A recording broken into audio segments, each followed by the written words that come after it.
المرسلين محمد وآلہ وصحبہ اجمعین اما بعد۔ ابھی اب حضرت حاجی امداد اللہ مہاجر مکی رحمۃ اللہ تعالیٰ علیہ کی مختصر سوانح سن رہے تھے۔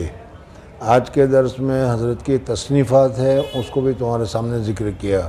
گزشتہ کل بتایا گیا تھا کہ حضرت حاجی صاحب رحمۃ اللہ تعالیٰ علیہ آج کل جیسے درس نظامی پڑھنے والے کو عالم کہا جاتا ہے، اس طریقے سے پورا درس نظامی حضرت نے نہیں پڑھا تھا، بلکہ ابتدائی کچھ کتابیں پڑھی تھی، پھر ان کے بعد تصوف کی طرف متوجہ ہو گئے اور تصوف پڑھ کر انہوں نے اتنا زیادہ حاصل کر لیا کہ حضرت مولانا قاسم نانوتوی رحمۃ اللہ تعالیٰ علیہ سے کسی نے پوچھا کہ حضرت حاجی صاحب عالم نہیں ہے؟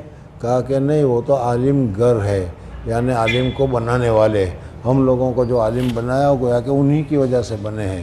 تو حضرت حاجی امداد اللہ مہاجر مکی رحمۃ اللہ تعالیٰ علیہ یہ گنگو تھانہ بھون میں رہتے تھے، پہلے نقشبندیہ سلسلہ میں بیعت تھے، پھر اس کے بعد حضور اقدس صلی اللہ علیہ وسلم نے ان کو خواب میں حضرت میاں جی نور محمد جنجانی رحمۃ اللہ کے ہاتھ میں ہاتھ دے دیا تھا، جس کا قصہ پورا گزرا، اور پھر حضرت حاجی امداد اللہ مہاجر مکی رحمۃ اللہ تعالیٰ علیہ میاں جی نور محمد صاحب سے ایسے لپٹ گئے، ایسے چمٹ گئے کہ انہوں نے بہت ہی زیادہ اونچا درجہ حاصل کر لیا، اور اونچا درجہ حاصل کرنے کے بعد آج سید الطائفہ پوری جماعت کے سردار کہے جاتے ہیں، اس وجہ سے کہ حضرت اقدس گنگوہی وہ بھی حضرت کے خلیفہ، حضرت نانوتوی رحمۃ اللہ علیہ وہ بھی ان کے خلیفہ، اور اس طریقے سے حضرت اقدس تھانوی رحمۃ اللہ تعالیٰ علیہ یہ بھی ان کے ہی خلیفہ ہیں۔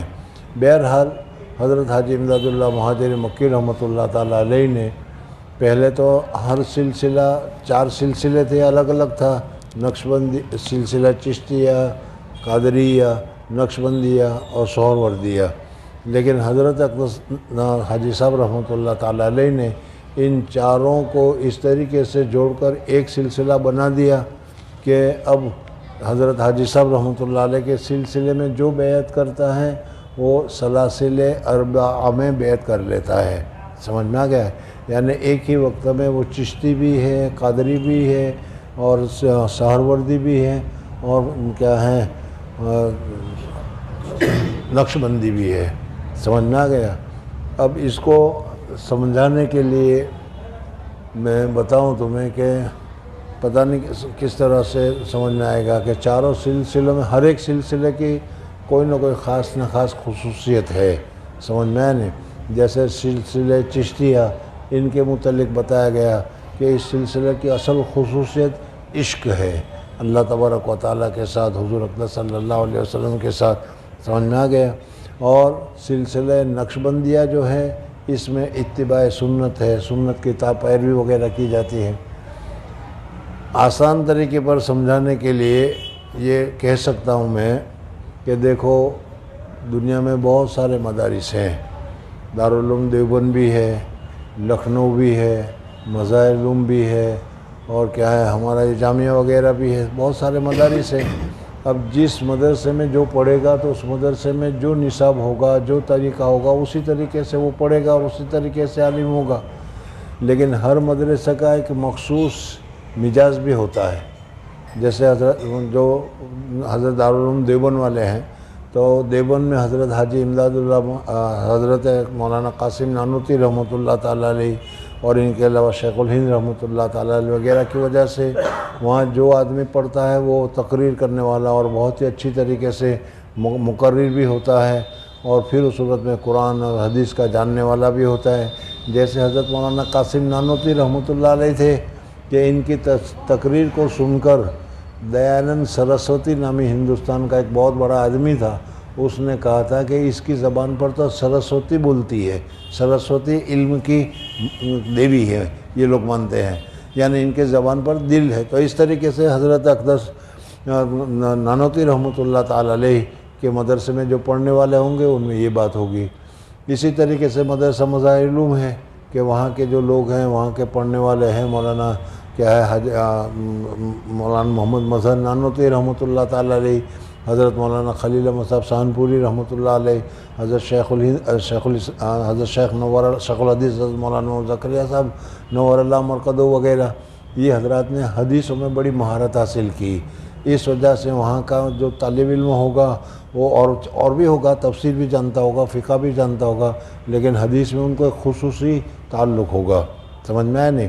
اسی طریقے سے ندوۃ العلماء ہے لکھنؤ میں، وہاں پر بھی مدرسہ ہے، وہاں کے پڑھنے والا بھی قرآن بھی جانتا ہے، تفسیر بھی جانتا ہے، حدیث بھی جانتا ہے، فلسفہ بھی جانتا ہے، لیکن وہاں ادب پر زیادہ زور ہے، اس وجہ سے وہ لوگ وہاں سے عربی بول چال وغیرہ میں زیادہ یہ ہوتے ہیں۔ اب اگر تم چاہتے ہو کہ کوئی یہ سب چیزیں حاصل کرے تو پھر ہر ایک میں جانا پڑے گا، دارالعلوم میں بھی پڑھنا پڑے گا، مظاہر میں بھی پڑھنا پڑے گا، لکھنؤ میں بھی پڑھنا پڑے گا، سمجھ میں آیا کہ نہیں؟ جبھی جا کر وہ جو خاص صلاحیت ہے وہ صورت میں حاصل ہوگی۔ تو اسی طریقے سے سلسلے چشتیہ کا جو خاص مذاق ہے، اسی طریقے سے سلسلے قادریہ کا جو خاص مزاج ہے، پھر اسی طریقے سے نقشبندیہ کا جو خاص مزاج ہے، سہروردیہ کا جو خاص مزاج ہے، وہ ہر آدمی اس وجہ سے پہلے الگ الگ بیعت ہوتے تھے اس سلسلے میں، اور پھر اس کی مہارت حاصل کرتے تھے۔ حضرت حاجی صاحب رحمۃ اللہ تعالیٰ علیہ بھی پہلے انہوں نے کیا سلسلہ نقشبندیہ میں محنت کی اور سلسلہ نقشبندیہ میں مہارت حاصل کی، خلافت بھی مل گئی، لیکن حضور صلی اللہ علیہ وسلم نے ان کا ہاتھ کیا ہے حضرت میاں جی نور محمد کے ہاتھ میں پکڑوا دیا۔ حضرت میاں جی نور محمد جنجانی رحمۃ اللہ علیہ، ان کے پاس چشتیہ تھا، پھر اس میں چشتیہ جو خواص ہیں، چشتیہ کی جو خاص باتیں وہ ان کے اندر میں آ گئی۔ اب یہ جب یہ کہتے ہیں کہ بھئی چاروں سلسلوں کو حضرت صاحب نے ملا دیا، اب اس وقت میں کوئی وہاں بیعت ہوگا تو چاروں سلسلے میں ہوگا، سمجھ میں آ گیا؟ تو اس کی مثال میں تم کو سمجھا رہا تھا کہ ہر مدرسے کی ایک خصوصیت ہے۔ اب اگر کوئی مدرسہ ایسا آ جائے کہ اس مدرسے میں ادب کا بھی بہت اہتمام ہو، تفسیر کا بھی بہت اہتمام ہو، حدیث کا بھی بہت اہتمام ہو، تقریر کا بھی بہت اہتمام ہو، مستقلاً اس فن کو یا اس آدمی کو لا کر ایک جگہ جمع کیا جائے، اور جب وہاں پڑھے تو ایک آدمی ان چاروں میں بڑھ سکتا ہے وہ۔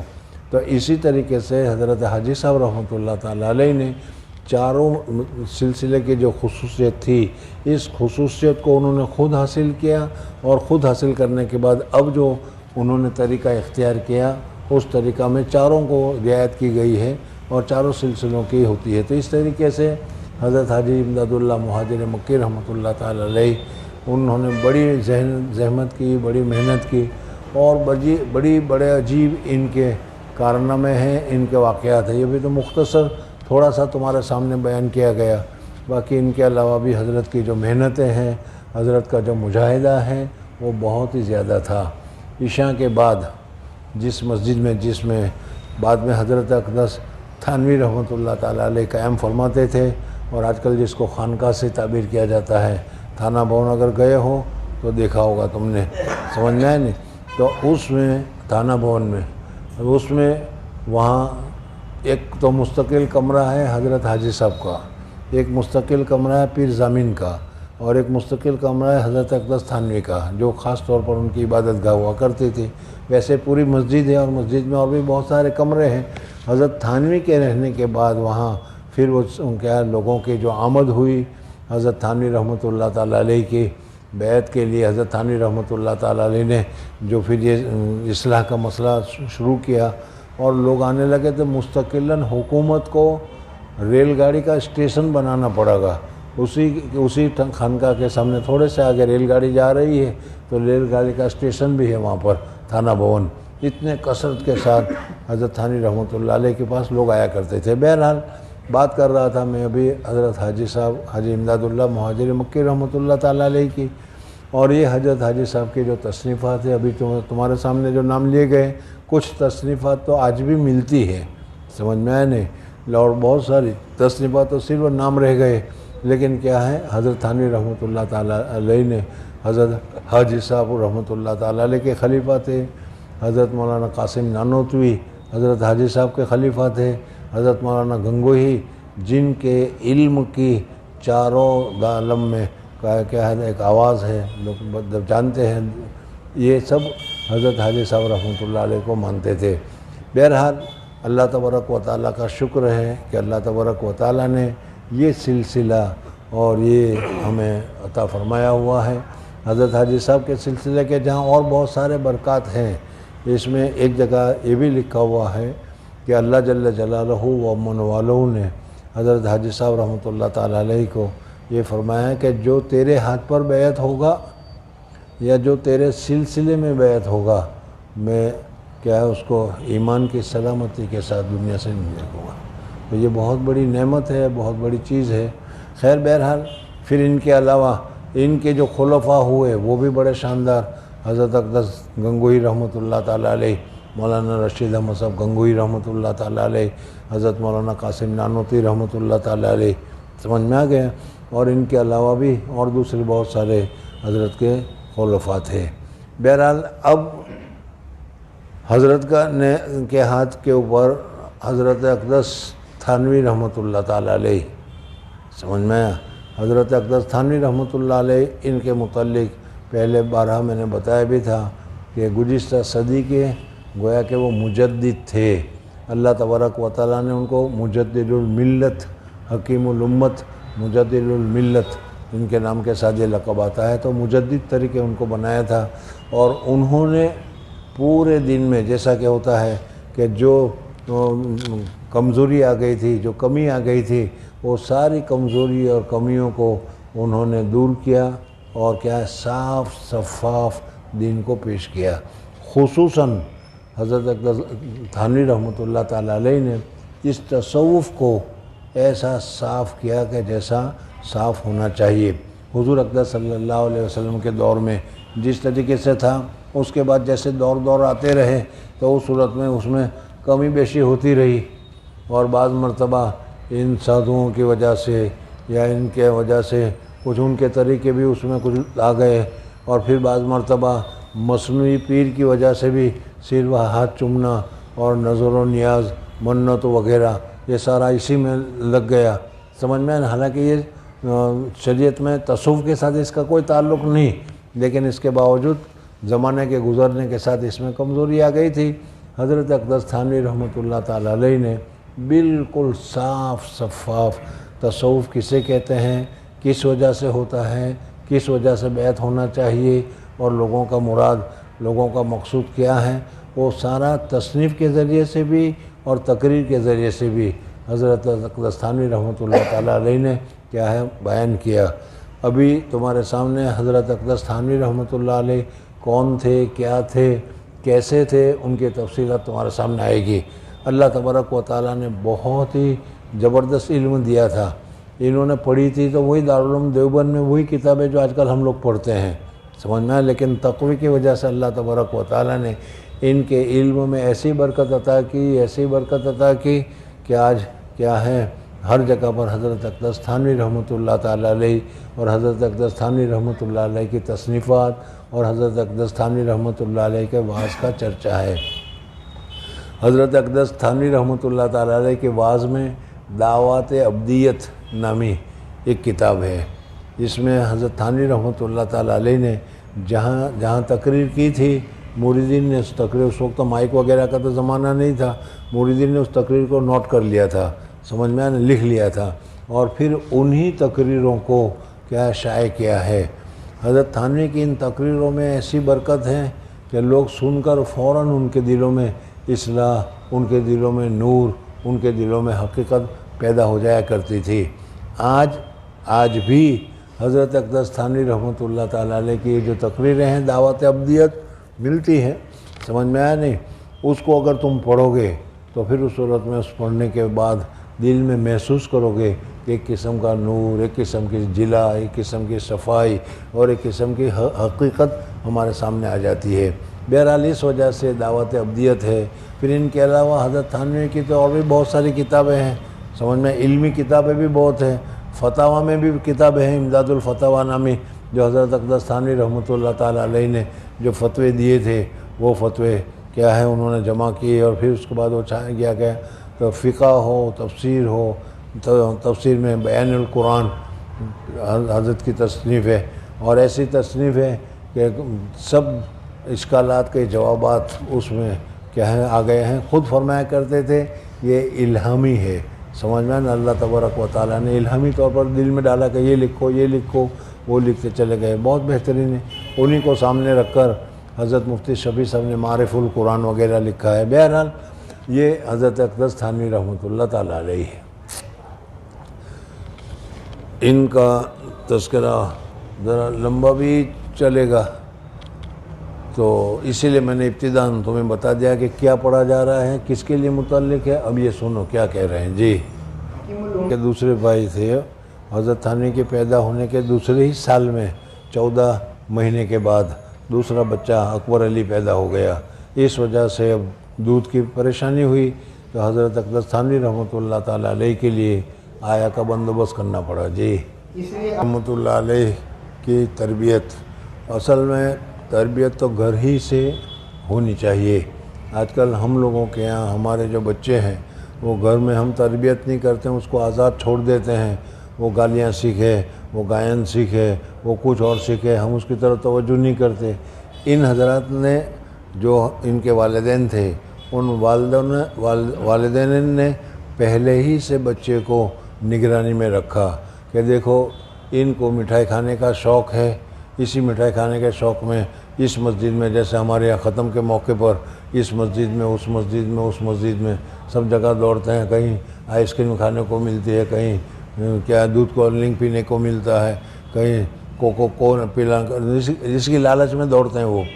تو حضرت فرماتے تھے کہ ان کے گھر والوں نے جس دن ختم ہوتا تھا کہ آج ختم کا دن ہے, تو اس دن بازار سے مٹھائی لا کر, بازار سے کوک لا کر, بازار سے فالودہ لا کر اتنا پلا دیتے تھے کہ اب اس بچے کو دوسری جگہ پینے جانے کی ضرورت ہی محسوس نہیں ہوتی تھی. وہ کہہ رہے ہیں جی مسجد کے لیے جانا چاہیے اور تم کوک پینے کے لیے جاتے ہو مسجد میں, اللہ کے گھر میں. جی بچپن ہی سے حضرت کو کیا مسجد اور مسجد کے امور سے ایک قسم کا لگاؤ تھا, ایک قسم کی محبت تھی. جی اب میں نے پہلے بتایا تھا کہ یہ جو مسجد میں نے بتائی حضرت تھانوی رحمۃ اللہ علیہ کی, اصل ہے حضرت حاجی امداد اللہ کی. اس مسجد میں 3 بزرگ رہا کرتے تھے. ایک تو تھا حضرت حاجی صاحب حاجی امداد اللہ مہاجر مکی رحمۃ اللہ تعالیٰ علیہ, دوسرے پیر ضامن شہید رحمۃ اللہ تعالیٰ علیہ, اور تیسرے مولانا فتح محمد. سمجھ, مولانا فتح محمد بڑے عالم تھے.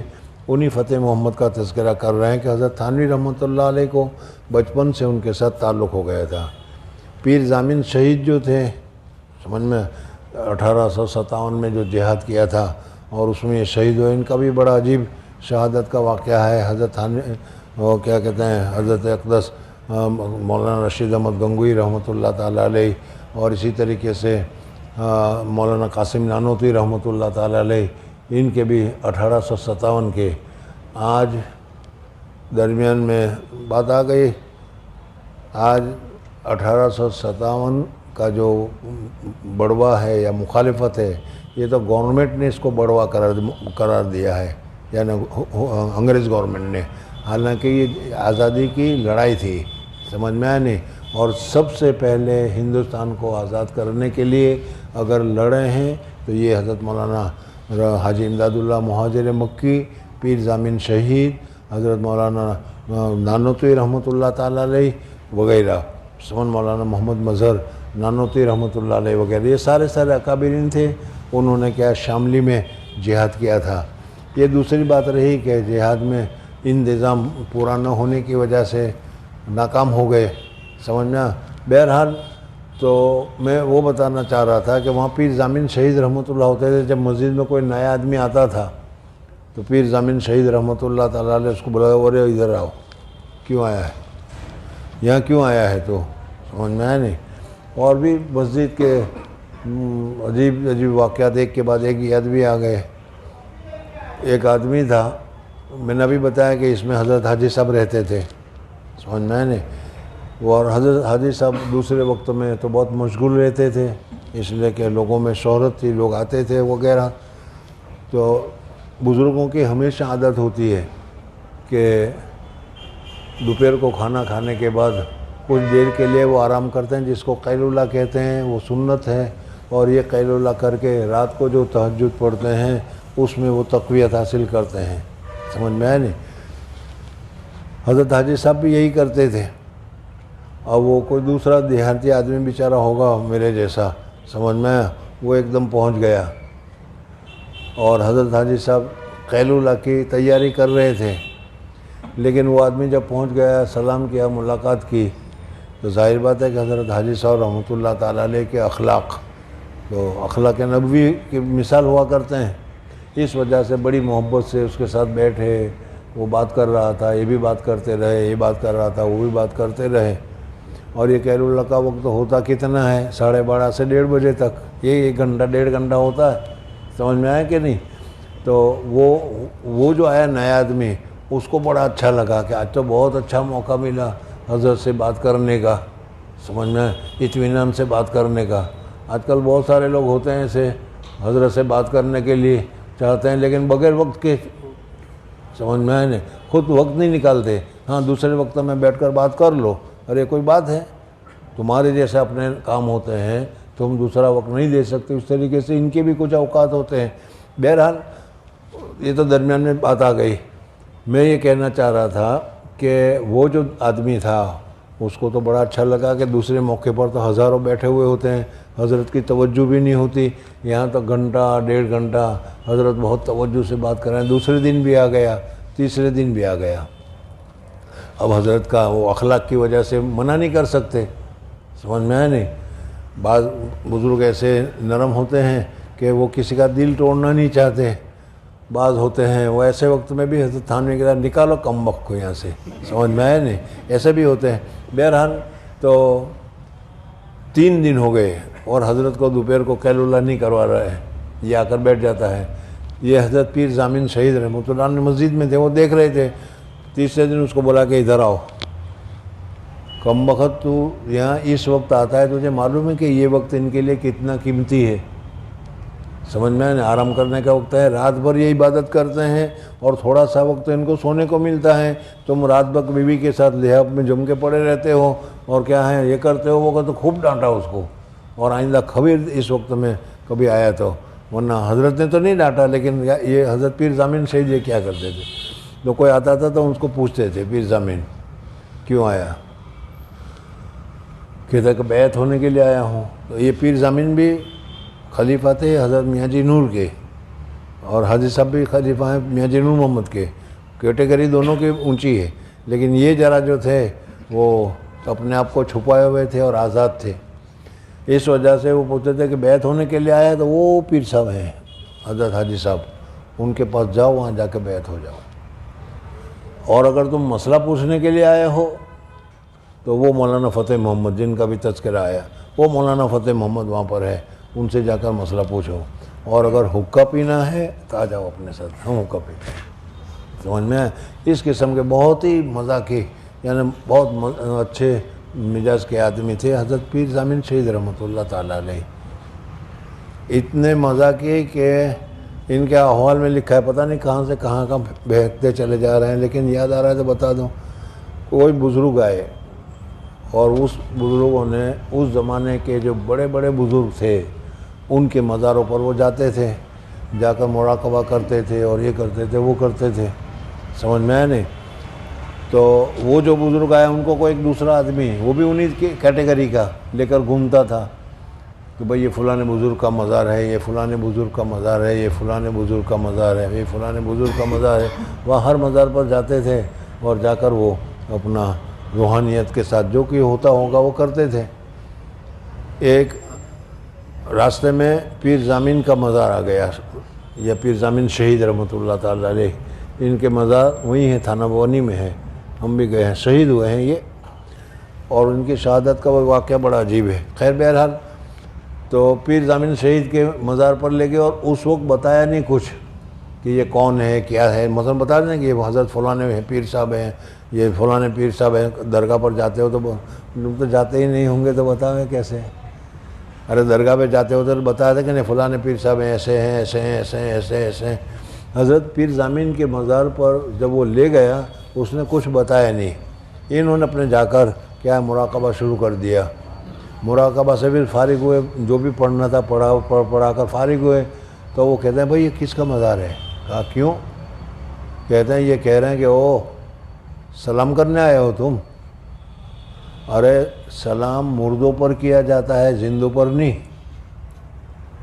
سلام جو کیا جاتا ہے نا مردوں کو کیا جاتا ہے، السلام علیکم یا اہل القبور من المسلمین انتم لنا سلفم ونحن لکم تبعون وإنا انشاءاللہ بکم لاحقون، یاد آ گیا؟ تو کہتے ہیں کہ سلام مردوں پر کیا جاتا ہے، زندوں پر نہیں۔ یہ عجیب ہے، کون ہے؟ تو پھر بتایا گیا کہ اچھا یہ تو بہت شوق مزاج، بہت ہی ہنس مزاج مولانا فتح کیا کہتا ہے پیر ضامن شہید رحمۃ اللہ علیہ، اور چونکہ خود شہید ہے اس وجہ سے کہا کہ ہم زندہ ہیں، اس لیے کہ شہداء کو مردہ مت کرو، وہ زندہ ہے، قرآن کہا گیا تھا، اس وجہ سے انہوں نے سکا۔ بہرحال ان کا مزار خیر۔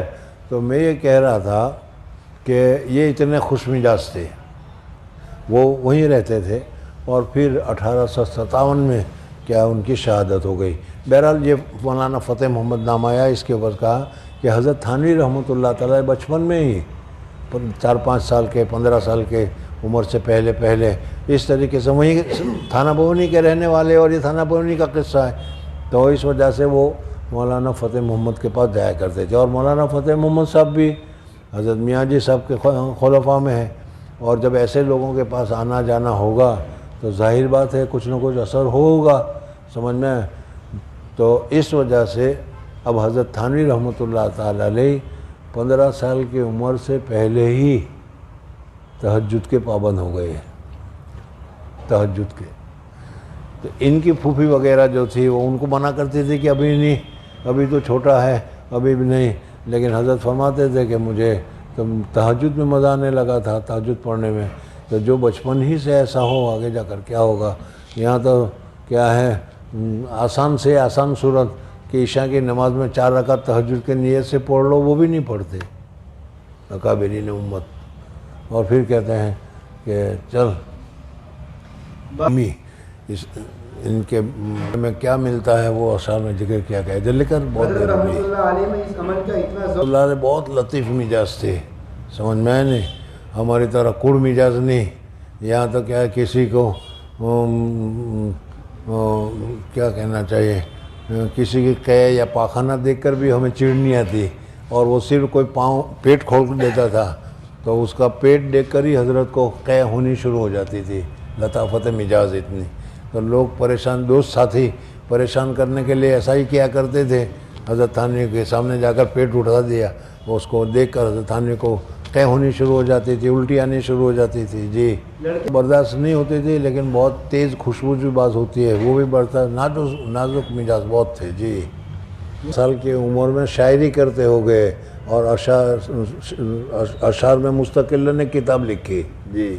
کھل گیا تھا، دارالعلوم چالو ہو گیا تھا، سمجھ میں آتی، اس وجہ سے حضرت تھانوی رحمۃ اللہ علیہ دارالعلوم میں داخل ہوئے۔ حضرت تھانوی رحمۃ اللہ علیہ کے سوانح ہیں اشرف السوانح، اگر مل جائے کسی کے پاس، بہت اچھی کتاب ہے، اس کو ضرور مطالعہ کرنا، بہت تفصیل کے ساتھ اس میں لکھا ہے۔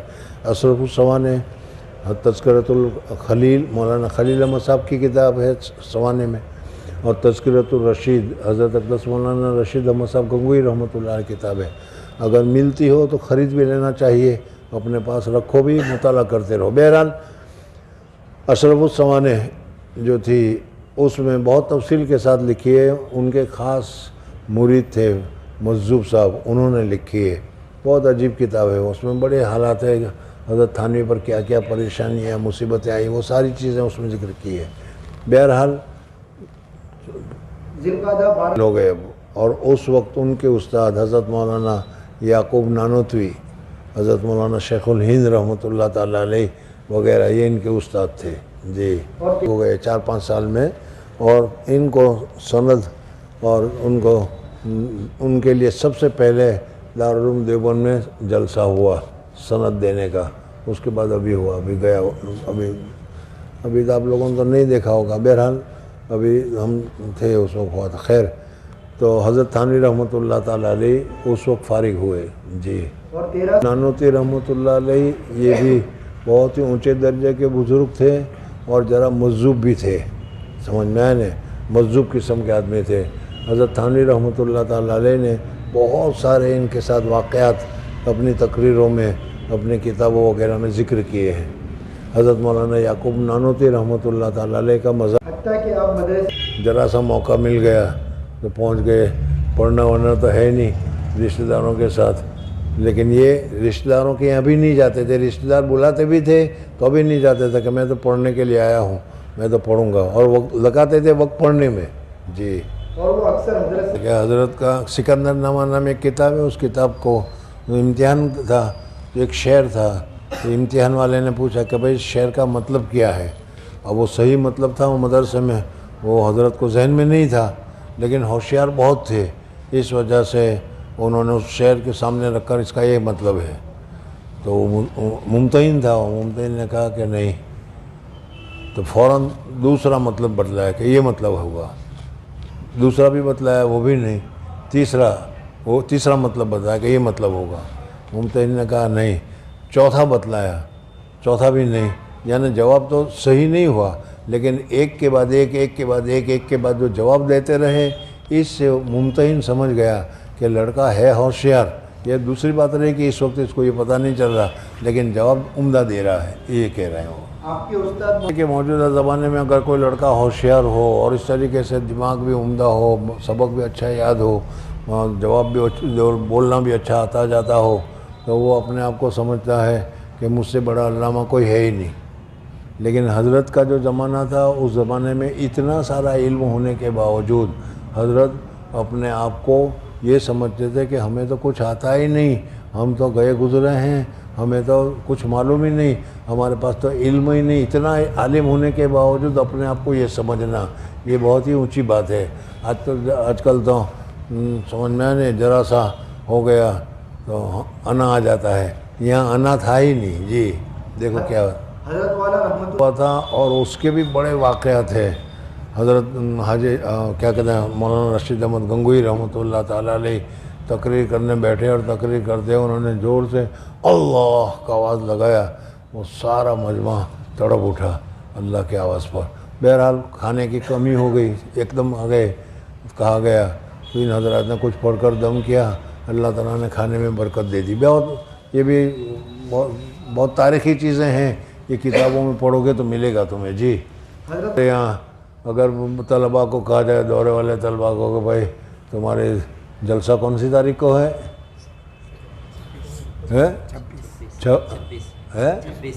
26 فروری کو جلسہ ہے۔ سمجھ میں آ گیا، ارے واہ، اس دن اسٹریٹ ٹائٹ کپڑے پہن کر، سمجھ میں آیا جیسے دلہے بن کر، ارے آج تو ہمارا یہ ہے۔ لیکن حضرت تھانوی رحمۃ اللہ علیہ، ان کو پتہ چلا کہ ہمارا جلسہ ہے تو اپنے ساتھیوں کو لے کر گئے اپنے استادوں کے پاس، اور جا کر کہا کہ حضرت ہم نے سنا ہے کہ ہمیں سند دی جائے گی، ہمیں سر پر پھاٹا پہنایا جائے گا اور ہم کو عالم بنایا جائے گا۔ کہا کہ ہاں بالکل۔ کہا کہ ہمیں تو آتا جاتا کچھ نہیں، ہمیں تو آتا جاتا کچھ نہیں، اور ہم کو سند دی جائے گی۔ کل کو اگر کسی نے کچھ پوچھا اور ہمیں آیا نہیں تو کہا جائے نہیں کہ دیوبند کی تعلیم کیا ہے، دیکھو اس کو تو کچھ آتا جاتا نہیں، تو یہ تو مدرسہ بدنام ہوگا۔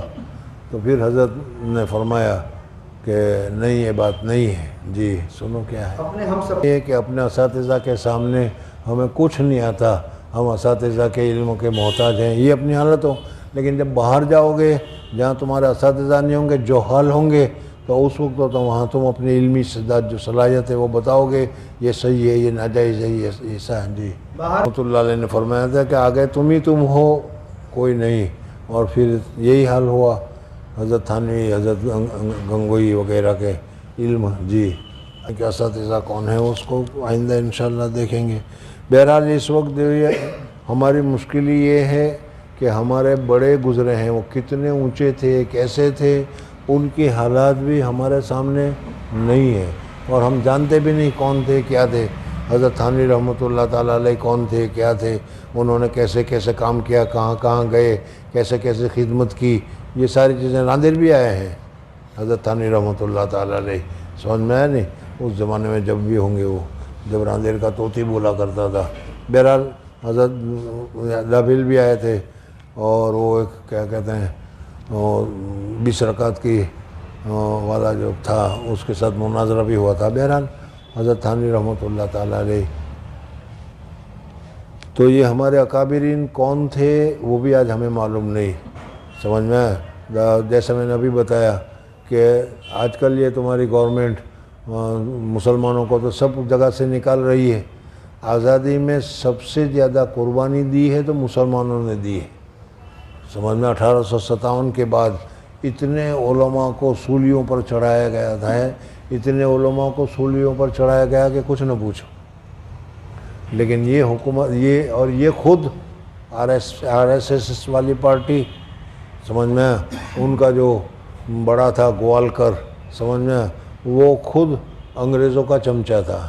وہ تو اس وقت بھی یہ اور ہمارے بدعتی حضرات جو ہمارے بدعتی ہے نہیں احمد رضا خان والے، وہ بھی گورنمنٹ کے ساتھ تھے. لیکن یہ دیوبندی جو ہے وہ مخالف تھے. بہرحال دنیا کی حالات ہے. ہمارا اکابرین اتنے زیادہ اس میں گئے. حضرت مولانا حاجی امداد اللہ مکی کو گرفتار کرنے کے لیے وارنٹ چھوٹا تھا، انعام چھوٹا تھا. کل یاد آیا تھا کہ نہیں کہ اللہ تبارک و تعالیٰ نے غائب کر دیا، ورنہ تو وہیں سے وہ پکڑ کر لے جاتے. حضرت مولانا قاسم نانوتوی رحمۃ اللہ تعالیٰ علیہ 3 دن غائب رہے. 3 دن غائب رہنے کے بعد باہر نکلے اور کہا کہ حدیث میں 3 دن غائب رہنے کو لکھا ہے. حضور صلی اللہ علیہ وسلم غار ثور میں 3 دن چھپے تھے نا، 3 دن غائب رہنے کو لکھا ہے. اب میں نہیں رہتا. باہر نکلے. سمجھ میں اللہ کا کرنا ایسا ہوا کہ پولیس آ گئی. حضرت مولانا قاسم نانوتوی کے پاس ہی پہنچ گئی پولیس اور کہا کہ ادھر آؤ. کہا کہ جی. کہا کہ محمد قاسم جانتے ہو کون ہے؟ تو حضرت یہاں کھڑے تھے. دیکھو ہوشیاری دیکھو، یعنی یہی نہیں کہ میں ہوں، لیکن اگر کہتے تو پکڑ جاتے.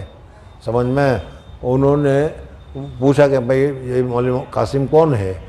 ان کو مولانا قاسم اس حالت میں رہتے تھے کہ کسی کو پتہ ہی نہیں چلتا کہ اتنا بڑا مولوی ایسا ہوگا. سادے لباس میں بالکل. سمجھ میں آئے. تو پوچھا کہ بھائی مولانا قاسم کہاں ہے. وہاں پوچھا تو وہاں سے کھڑے تھے. وہاں سے ہٹ کر جگہ بدل لی اور جگہ بدل کر وہاں کھڑے ہو گئے اور کہا ابھی تو یہیں تھے. بس صرف اتنا جواب دیا. جھوٹ نہیں بولا نا، ابھی تو یہیں تھے. سمجھ میں آئے.